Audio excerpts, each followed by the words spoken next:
Bonjour, mon nom est Sonia Tremblay et vous écoutez Sortir des ruines.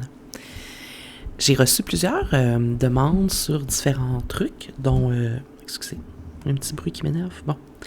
J'ai reçu plusieurs demandes de différents trucs sur lesquels je pourrais discuter. Il y en a un qui est revenu vraiment souvent et c'est la confiance en soi. Ça va être le sujet aujourd'hui. Juste avant, je vais revenir sur les vidéos ASMR. J'en fais comme 1 ou 2 semaines. Puis, on me disait... Certaines personnes me mentionnaient qu'il y avait des pubs.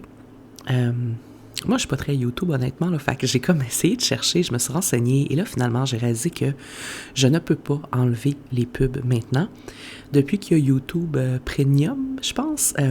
si les gens payent pour YouTube Premium, ils n'ont pas de pub. Mais moi, quand je publie une vidéo, je ne peux pas retirer les pubs. Donc, désolé pour ça. La seule option que j'aurais, je pense, pour le faire, c'est si je chargeais comme les vidéos d'ASMR en abonnement. Là, je pourrais ne pas mettre de pub. Mais ça n'a jamais vraiment été mon intention de ne pas... de charger pour les vidéos. Tu sais, je sais pas, tu sais, je veux offrir le contenu gratuitement. Fait que j'ai pas tant l'intention de me diriger vers ça. Mais bon, à voir, là, à voir. Fait que c'est ça.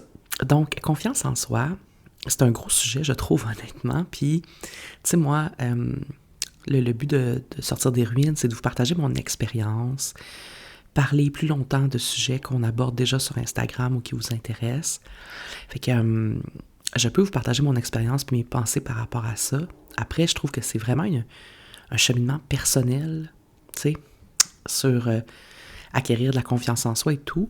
Je pense pas qu'il y a de formule magique. Fait que, tu sais, j'ai pas une liste de devenir confiant en 10 étapes, là, mettons. J'ai pas ça. J'aimerais bien ça. Donc, je pense premièrement qu'il y a comme deux grandes branches à la confiance en soi, dans le sens... Il y a deux grands enjeux majeurs, en fait. Premièrement, quand on est une femme, l'atteinte de la confiance en soi, mettons... il y a déjà une barrière à cause du patriarcat. Je ne veux pas partir un débat sur le patriarcat, mais reste que la place des femmes dans la société est toujours à débattre encore aujourd'hui. Et ça affecte la confiance. Je pense juste, exemple, dans le milieu de travail.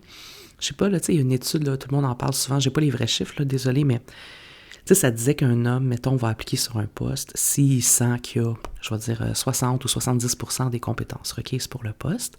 Puis une femme, elle attend d'avoir 100% des compétences requises pour le poste. Fait que ça démontre ici la différente niveau de confiance qu'ont les gens. Et en effet, le patriarcat ambiant fait en sorte que les femmes ont souvent plus d'enjeux de confiance en elles. Surtout dans le marché du travail, mais dans plein d'autres sphères, pour vrai, là. Même, tu sais, je pense à, tu sais, même financièrement, leurs compétences sur calculer un budget, c'est ridicule, là, mais on entend souvent ça. Il y a plein de stéréotypes par rapport à la femme, dans quoi elle est bonne ou pas. Puis pour l'homme aussi, hein, on se comprend, là. Le patriarcat, ça affecte pas juste les femmes, hein, ça affecte aussi les hommes. Donc, ça, c'est une première barrière à la confiance en soi. Après, je trouve que la deuxième barrière importante, c'est évidemment tout ce qui est relié aux standards de beauté dans notre société. Parce que la confiance est souvent comme reliée avec l'apparence, ce qu'on dégage, et les standards de beauté. Puis là, on le fait plus grand, là, tu sais, tous les standards de réussite, ce qui fait qu'une personne a l'air d'avoir du succès. On pense à la richesse, à l'apparence, en effet. On pense à l'environnement social dans lequel la personne évolue. Tout ça sont des facteurs qui peuvent donner l'impression qu'une personne a de la confiance en elle. Moi, personnellement, je pense pas nécessairement que ces facteurs-là démontrent que quelqu'un a de la confiance parce que la confiance, là, c'est inné en dedans de toi, puis c'est quelque chose que tu acquiers, excusez ma conjugaison douteuse, en te développant, tu sais, en développant ta relation avec toi-même, en développant ton introspection, en développant ta réflexion sur le monde qui t'entoure. Fait que c'est pas parce que quelqu'un a beaucoup d'argent qu'il a fait ce travail-là, tu sais, je trouve. Fait que, bon, Ceci étant dit, après, moi, comme je vous dis, je vous partage mon expérience, mon opinion. Vous n'êtes pas obligé d'être d'accord avec moi.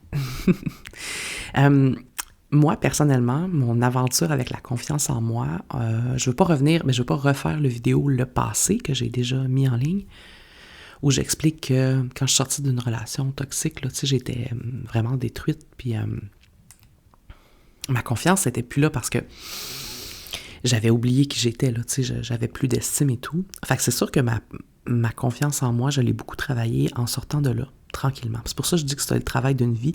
Je pense pas que quelqu'un se réveille un matin et est confiant à 100%. Et je ne pense pas non plus que même quelqu'un qui a fait le travail va toujours, après ça, être confiant à 100%. C'est comme n'importe quoi. C'est pas linéaire. Il y a des hauts et des bas.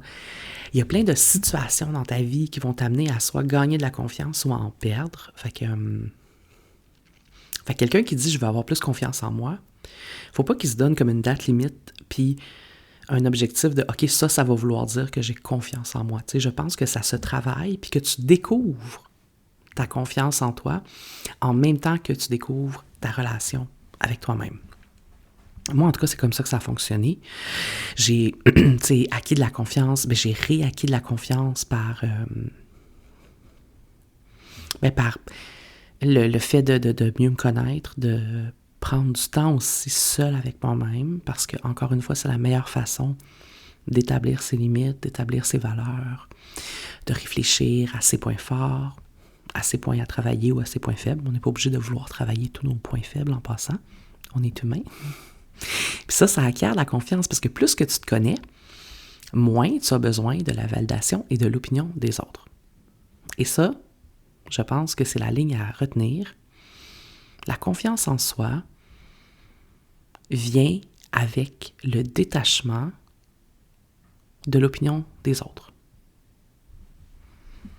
Point à la ligne.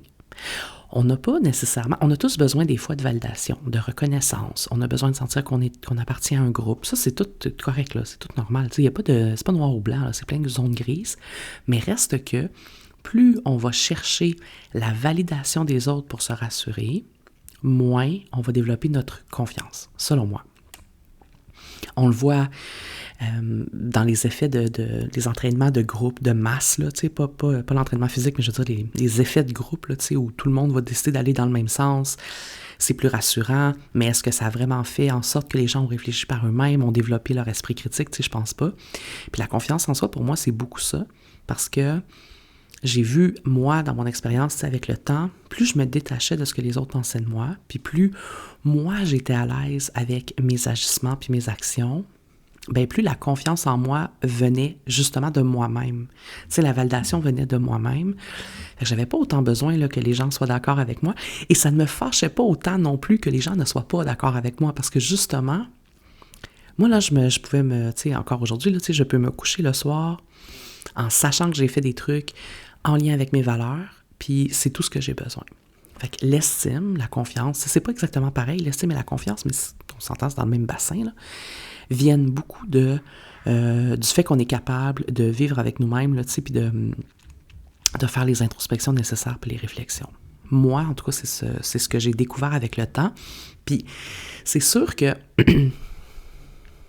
je pèse mes mots parce que je pense que aussi, quand tu passes par certaines épreuves ou quand tu es différent, exemple, moi, dans un corps marginalisé, mais ça peut être plein d'autres différences. Exemple aussi, le statut monétaire quand t'es jeune. Mettons, moi, dans ma famille, on n'avait pas beaucoup d'argent, là. On était vraiment pauvres quand j'étais petite. Il y avait des désavantages à ça, of course, mais en même temps, je pouvais pas faire les mêmes activités que les autres. J'étais pas habillée de la même façon que les autres. Je me sentais un peu à part, sauf que ça a fait que j'ai développé énormément ma créativité. J'ai développé énormément mon détachement par rapport au matériel. Puis j'ai aussi développé énormément mon jugement des personnalités aussi. Parce que j'étais capable de cerner les gens qui m'appréciaient versus les gens qui se disaient justement que j'étais différente puis que, bon, ça les intéressait pas, quelqu'un de différent d'eux. Fait que ça m'a permis de développer ça. Puis après, là, je suis pas en train de dire Ah mon Dieu, quand tu as vécu les expériences, tu sais, on dit souvent ça, là, c'est comme, je sais pas comment le dire, mais je dis pas que quelqu'un qui a vécu dans une famille aisée n'est pas capable de développer son jugement. C'est pas ça que je dis, là. Moi, ça m'a aidé dans mon cas. Fait que, tu sais, que tu sois marginalisé, que tu sois un peu en retrait de la société, je pense que c'est des choses qui t'aident à développer cette espèce de relation avec toi-même et cette introspection-là. Et par conséquent, ben ça peut aussi t'aider dans le futur à te détacher, tu sais, de l'opinion des autres parce que tu l'apprends très jeune. Quand tu as un corps marginalisé, toute ta vie, tu dois un peu te battre, si on veut, entre guillemets, là, avec les préjugés. Fait que ça aussi, ça t'apprend à te détacher, ça t'apprend à te faire ta propre idée de ce qui est bon ou mauvais, parce que de toute façon, tu ne peux pas suivre le groupe en étant marginalisé. Fait que tu dois forcément faire ta réflexion par toi-même. Bon, tout ceci étant dit, donc, je pense aussi après que dans le concret, la confiance en soi peut se gagner par des petits défis qu'on se donne sur des choses qu'on veut travailler. Tu sais, ça, c'est correct de se sortir un peu de sa zone de confort, se mettre un peu en danger.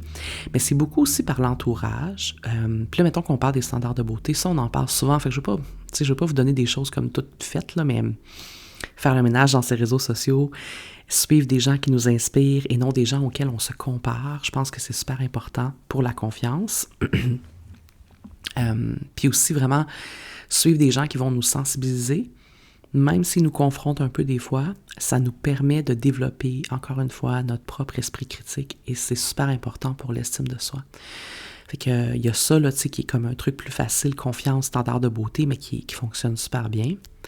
Après ça, je pense aussi qu'on doit, comme justement, s'entourer de personnes qui nous supportent. Tu sais, ça aide énormément à la confiance, de se sentir supporté, de ne pas se sentir constamment jugé.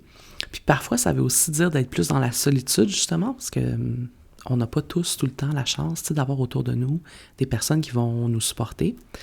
Mais moi, vaut mieux être seul que mal accompagné, là, qui est une expression bien fréquente. Je pense que dans ces cas-là, ça s'applique. Les périodes de solitude, selon moi, aident à développer la confiance, passer du temps avec soi-même aussi, prendre la parole, même quand c'est difficile, je pense que ça aide à développer la confiance. Évidemment, si vous vous sentez en sécurité de le faire. OK?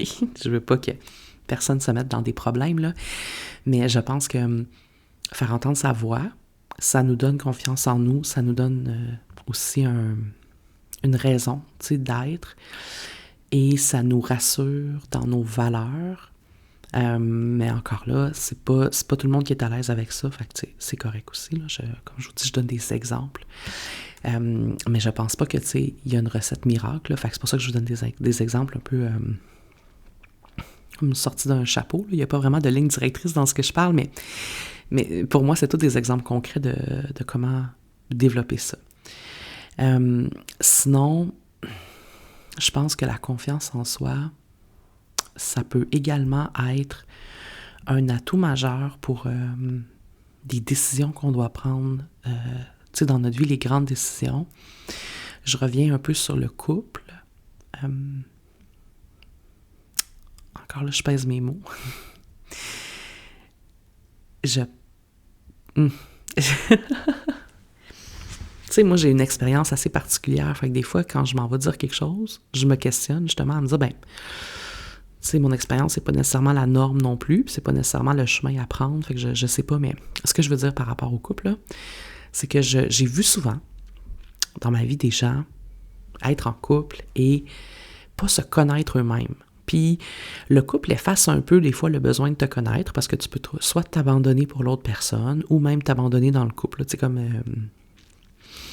faire toujours des choses ensemble. Puis bon, je dis ça parce que moi, quand j'étais en relation, quand je suis sortie de là, mais moi c'est sûr c'était une relation toxique, là, c'est particulier. Mais reste que quand je suis sortie de là, on dirait que je savais plus qu'est-ce que j'aimais, qui j'étais. Tu sais, j'avais comme plus cette notion-là de ma personne seule, qu'est-ce qu'elle aime faire et tout. Puis ça joue énormément sur la confiance. Puis il y a des couples qui sont pas dans des situations abusives, là. Mais il y a quand même des gens en couple qui vont longtemps un peu s'oublier, tu sais, pour le couple ou pour l'autre. Et je pense que ça peut nuire à la confiance lorsque vient une situation où on doit agir seul ou être seul. Tu sais, on connaît tous quelqu'un là, qui doit, mettons, demander à son partenaire un petit truc simple de la vie, là, mais toujours valider avec son partenaire. Puis encore là, c'est pas grave, là, vous êtes peut-être fusionnel, puis je suis bien contente pour vous, puis c'est cute à la limite. Mais vu qu'on parle de confiance en soi, je pense quand même que passer des moments seuls, ne pas tout le temps chercher à être validé par un conjoint, un partenaire, ça peut également, pour certaines personnes, monter le niveau de confiance. Après ça, je pense qu'en emploi, on en a parlé, des femmes, des fois, qui ne se sentent pas adéquates dans leur emploi pour plein de raisons. Je pense que ça, c'est important aussi, si c'est dans le domaine du travail, que la personne manque de confiance.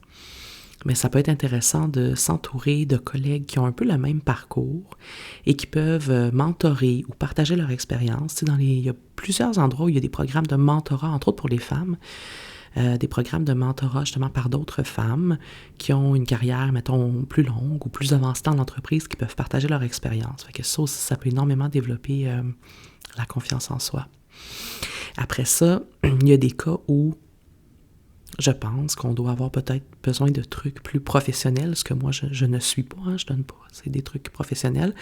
Mais je dis ça, mettons, des gens qui ont vécu du bullying, exemple, toute leur vie quand ils étaient jeunes, ben peut-être que tu as besoin d'extérioriser tes pensées, ton ressenti avec un professionnel. Tu sais, ça peut être possible aussi.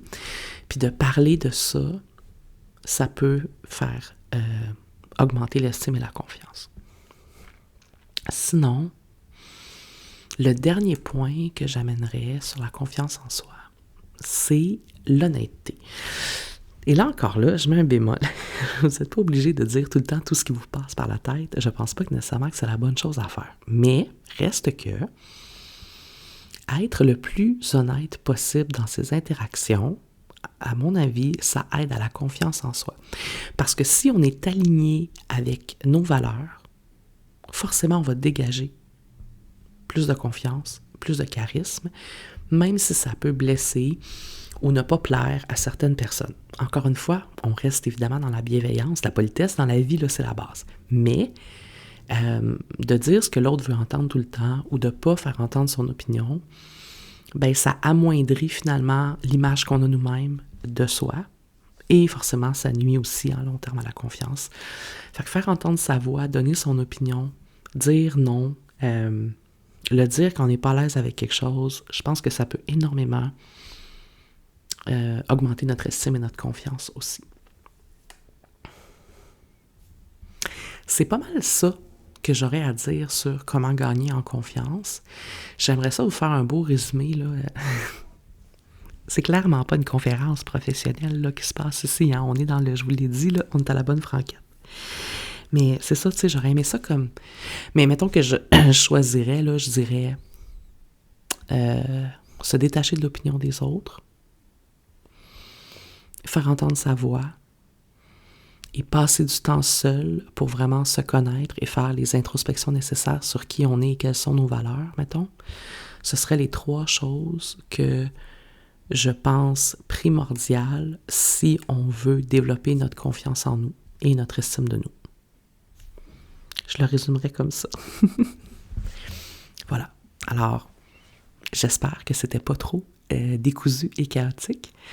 Je vous invite toujours à mettre dans les commentaires des sujets que vous voulez que je parle. J'en ai une grande liste là, que j'ai prise en note. Ou toute autre question ou commentaire. Ça me fait plaisir toujours de discuter avec vous. Et sinon, ben, je vous remercie d'avoir écouté Sortir des ruines et je vous dis à la prochaine.